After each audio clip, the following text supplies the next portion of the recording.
In this video, we're going to look at Kent Hovind's brand new creation seminar on cavemen. Now, the original video is over an hour long.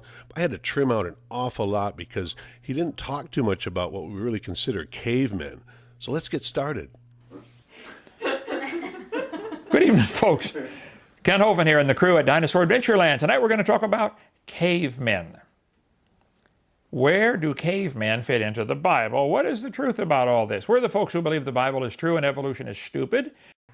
He likes to start off pretty much every seminar that way by calling evolution stupid.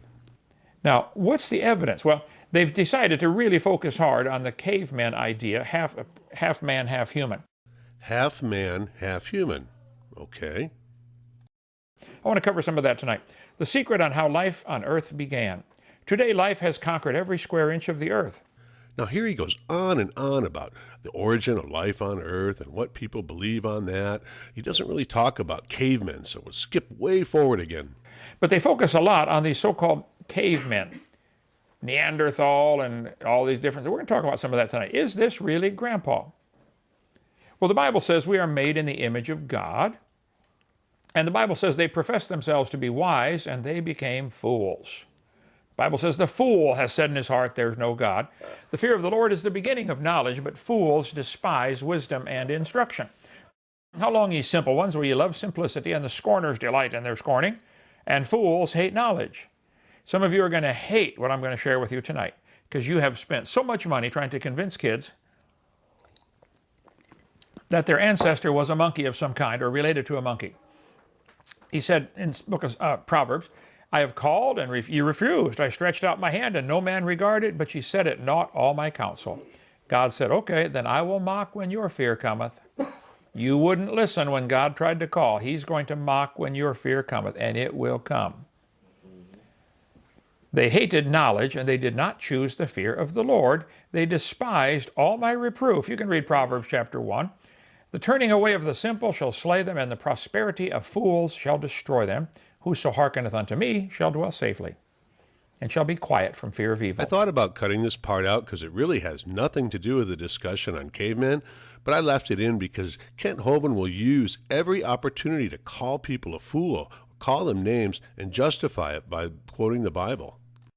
So, where do the cavemen fit in? This kind of article appears all the time in papers and textbooks, and kids have to face this every day. He's the daddy of us all. This is absolutely stupid. You don't know he's the daddy of anybody. When you find bones in the dirt, you can't prove it's the daddy of anybody. Think about it for 5 minutes. That's from the Daily Mail. His skin color, and you don't know his hair. But if I was African American, I'd get upset because they always portray the cavemen as dark-skinned. Racist. Yeah. Do they really? Now that's weird because I've been following what science has been saying about Neanderthals for decades, and I've never seen that. The article behind him is talking about someone in Africa 100,000 years ago, but not what we would consider a caveman. The mother of all mammals. This is absolutely stupid. You don't know this is the mother of anybody. You found bones in the dirt. If you find a fossil in the dirt, this is logic 101 for you atheists and evolutionists. We're going to start at the very low basics here. Let's explain it to you simply.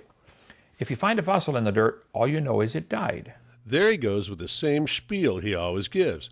Now, I'm not even going to cover this because I covered it in my debate with Kent Hovind, and once again, he's jumping all over the place. He's not sticking with the subject of cavemen. You can't prove it had any kids, and you sure can't prove it had any kids that lived. Can you? Could I bring a bone in and say, Your Honor, this is the ancestor of somebody? Here, one. Here, I don't know if this is a bone of. Looks like one of the toe bones from maybe a mammoth. I don't know. One of the ankle bones or wrist bones. Who cares? Okay, so I left that part in because it shows how absolutely ignorant he is on the subjects of paleontology or anatomy. Yeah, okay. Every farmer in the history of the world will tell you cows produce cows and corn produces corn. There are no, none, zip, zero, nada, niet, nine, non, non in French, okay? Hapana, that's Swahili. No exceptions, okay? No exceptions, none. Hapana, none, doesn't happen. Evolution predicts that every species will always give birth to the same species, but populations change over time. Okay? So, can an ape-like creature turn to a human? Well, I guess it did once, okay, but let's...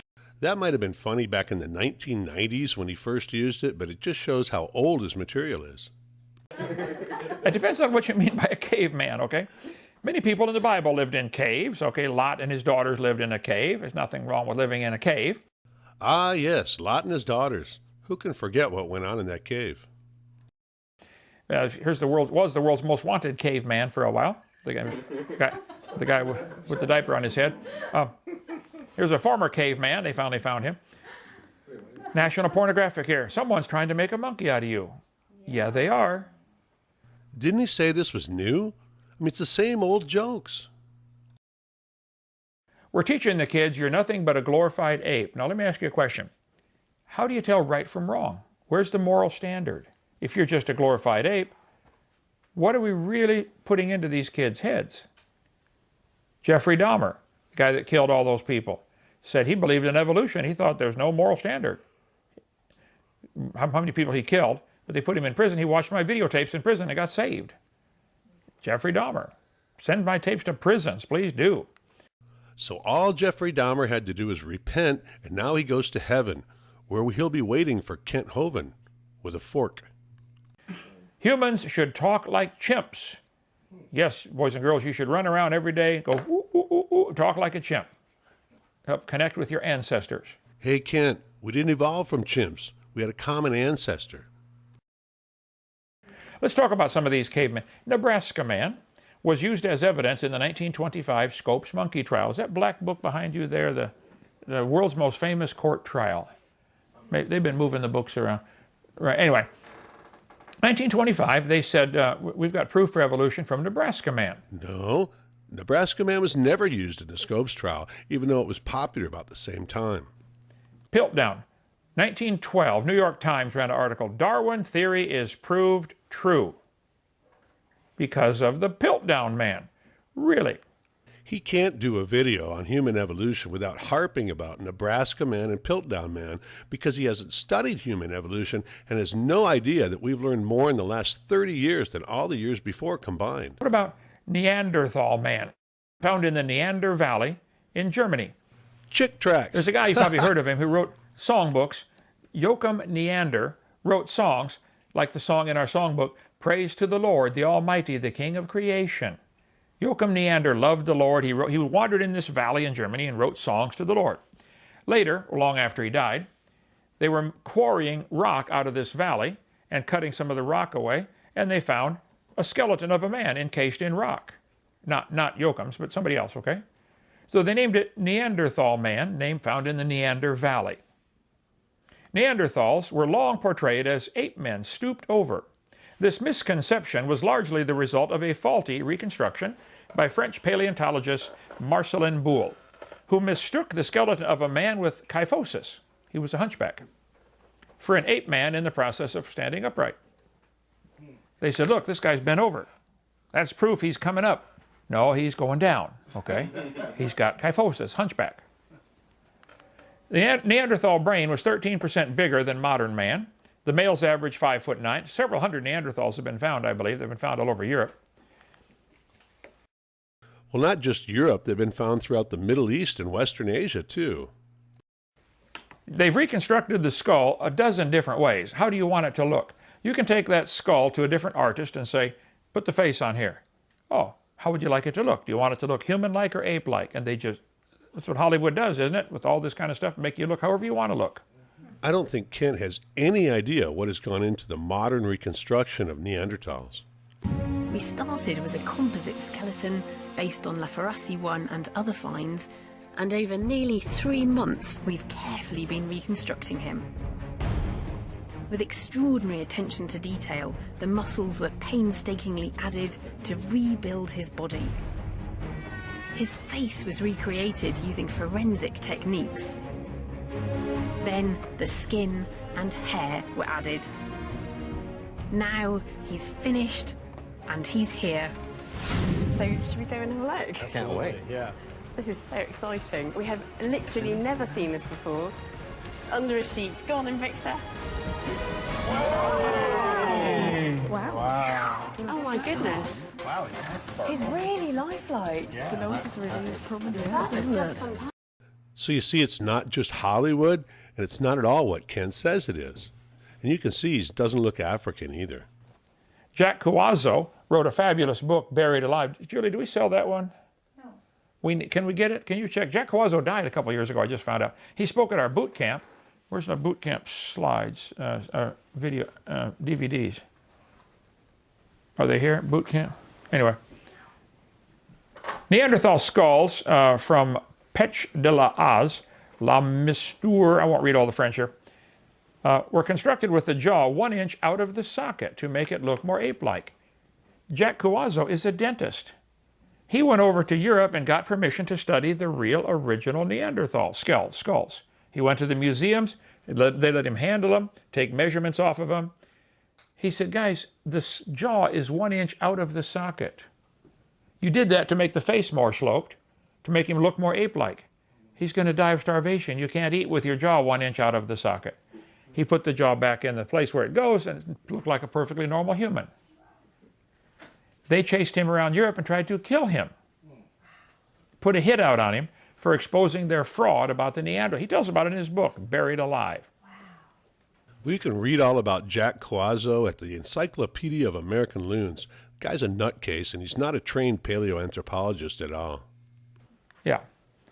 Anatomical reconstruction is not science. It is artistic license and imagination. You can put in these two faces, both built on the same skull. How would you like it to look? This is what happens. I've been involved in over 7 reconstructions of just the clay reconstruction type.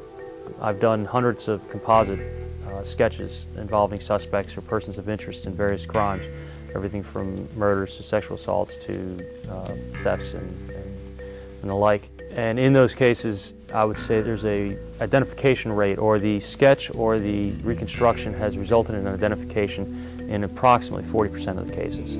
Nationally, there was a survey done and they found that in just 3D reconstructions generally result in some type of identification in over 60% of the time. Forensic reconstruction is scientific, it's a real thing, and it's been proven accurate. Neanderthals, I Googled it a couple days ago. Well, thank goodness you did some recent research finally. I can't wait to see what Google brought you. Homo Neanderthalis or Homo sapien Neanderthalis are an extinct species of subspecies of archaic humans. They're still teaching it as evidence for evolution. Wow. Yes, sir. They always seem to find the Neanderthal men, but I've never really heard of them with the women. Besides Lucy, I've never really heard of them finding a bunch of Neanderthal women. Yes. What a dumb comment. Plenty of female Neanderthal fossils have been found, and they've also been forensically reconstructed. Watch Kent avoid it altogether, though. Well, let me tell you what happened, really. Neanderthal, still in Wikipedia and all over the internet, all over the textbooks in school. Neanderthals are an extinct species or subspecies of archaic humans. They lived in Eurasia from 400,000 to 40,000 years ago from Wikipedia. What is the difference between Neanderthals and humans? Homo neanderthalis is commonly called Neanderthal. Homo sapien is called wise man in Latin. The only known extant human species, Neanderthal is the closest relative of humans. However, there is a significant difference in both species due to biological, anthropological, ethological, linguistic, and other factors. So they're different. Okay, let's see. Both Neanderthals and anatomically modern humans were initially thought to have evolved from Homo erectus. Homo erectus had emerged 1.8 million years ago and had long been present. They're teaching it like it's a fact. What does it mean to be human? Homo neanderthalis. There it is again. Neanderthalensis. Itchy eyes, sneezing. Maybe blame that allergy on the Neanderthals. Googled a couple days ago. At least 3 genes that predispose some of us to hay fever and other allergies came from Neanderthal DNA. Neanderthal genes live on in our hair and skin. Whoa. Scientists, magic word, know that a small percentage of human genes came from Neanderthals. But they were surprised to find that 1/5 of Neanderthal genes are in modern humans living today. That includes genes associated with diseases, including type 2 diabetes and Crohn's disease and lupus. I'll just blame it on the Neanderthals. Genetic studies of Neanderthal, the Neanderthal Genome Project, probably a government grant to do that. The article is correct. Although modern humans have only up to 4% Neanderthal genes in their genome, 20% of their genome lives on in us, because your 2% and my 1.5% might be different parts of their genome. We have proof of this. It's not speculation. Here's the truth. The Bible teaches before the flood came, people lived to be 900 years old. After the flood, they still lived to be 400, and then 200, and then 100. Okay? There's absolutely no evidence for this. It's just storytelling. The bones of your face never stop changing. Try to put a hat on you wore 20 years ago, and you'll see what I'm talking about. The bones of your head change. Chewing causes the masseter muscle. You have muscle, temporalis muscle, frontalis muscle. The more you flex these muscles, the more it pulls on the bone. I completely debunked this in my debate with Kent Hovind in 2017, yet he's still repeating the same thing over and over. I'll put a link to that debate in the video description. How chewing gave humans flat faces, little teeth, and wimpy jaws. A couple days ago off the internet. While this illustration of the human skull shows flat jawbones, and proceeded foods affect how we chew and thus the morphology of our jaws. People that have a rough, coarser diet have to chew harder foods, and they use their muscles more, and it affects the shape of their jaw and cheekbones, and all your face muscles pull as you chew. What the article is saying is that once we develop processed foods, we were able to chew easier, and it actually had the opposite effect of what he's trying to claim. I believe there are some modern-day Neanderthal-looking people. Right now, this guy loves my videotapes. He said, Brother Hovind, I'm a Neanderthal. Okay, brother, he's still alive in Philadelphia. Go get him, guys. If Kent actually knew anything about Neanderthal anatomy, he would never make that claim. Look at the forehead on that guy.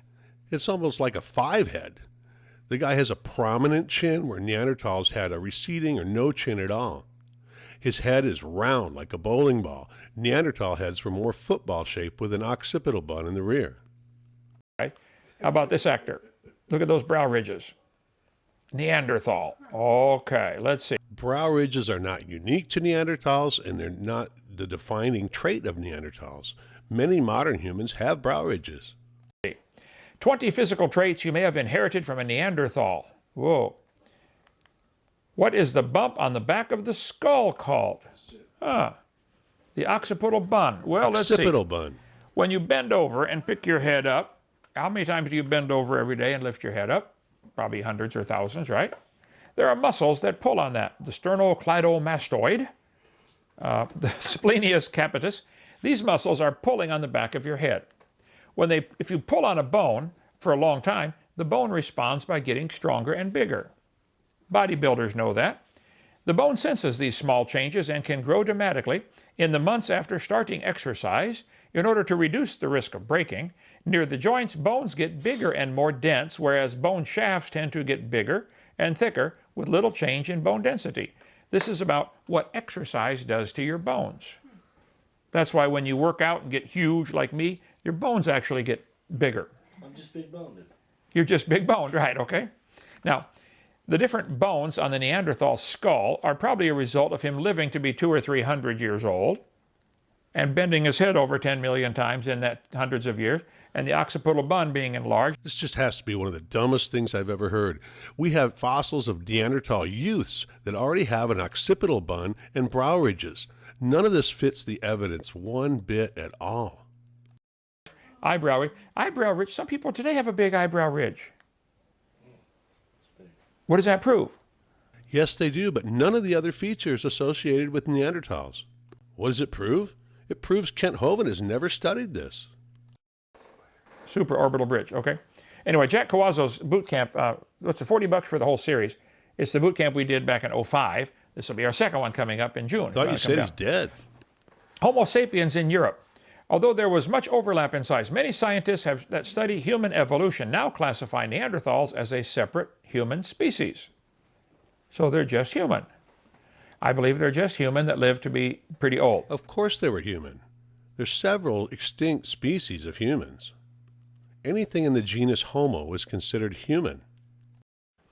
Professor Rainer Protsch von Zeiten lied about the age of Neanderthal skulls and artifacts for 30 years. The guy lied about it. A university panel exposed his frauds and he resigned in 2005. WorldNet Daily. This is another thing I think I've heard before somewhere. Where was it? Professor Rainer Protsch von Zeiten, earlier February 9 of 2005, was resigned from a professor because he'd been lying about carbon dating for years. His frauds were exposed in February of 2005. He had dated the Bischoff spire skeleton at 21,300 years old, but when they tested him at Oxford, they said it's only 3,300 years old. 700% error. He had said, Professor Protsch had said he had found the oldest German, the first German to ever move to Germany, 27,400 years old.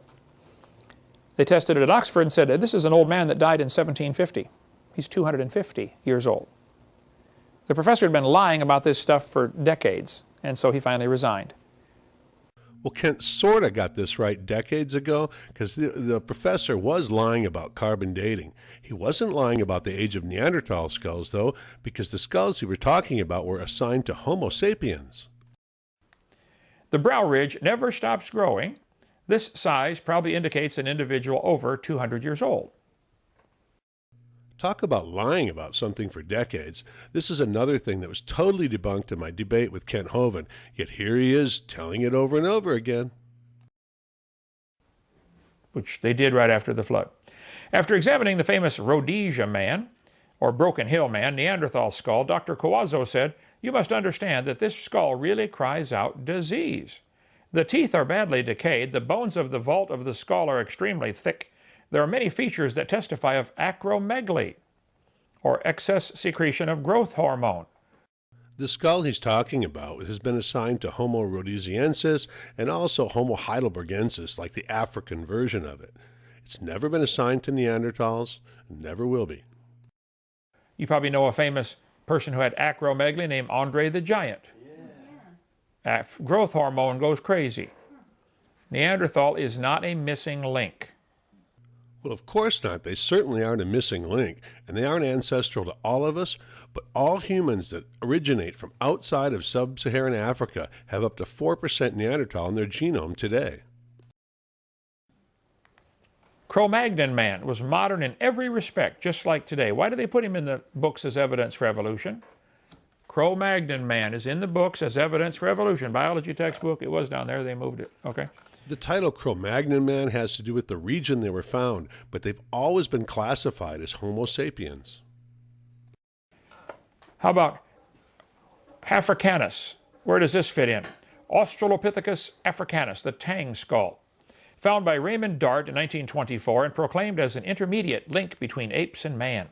It's Tong, not Tang. Who does his proofreading? He's got it spelled two different ways on the same slide. Anyway, that's the end of our discussion on caveman, because now he goes off into Australopithecus and other things, and none of those are ever considered cavemen.